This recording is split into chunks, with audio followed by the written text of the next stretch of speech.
This is what over $250,000 look like. 7 skis on a 42-foot trailer with a 2024 Lariat F250 6.7, baby.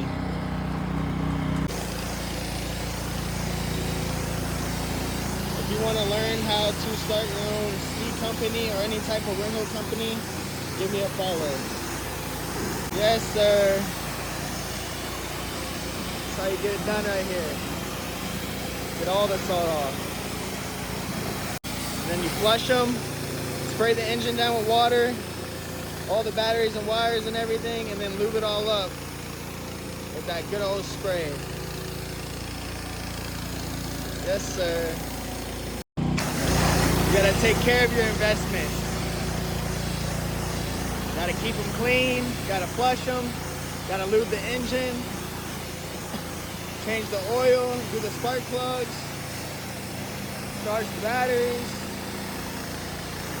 clean the air intake, everything. Keep that salt off of it.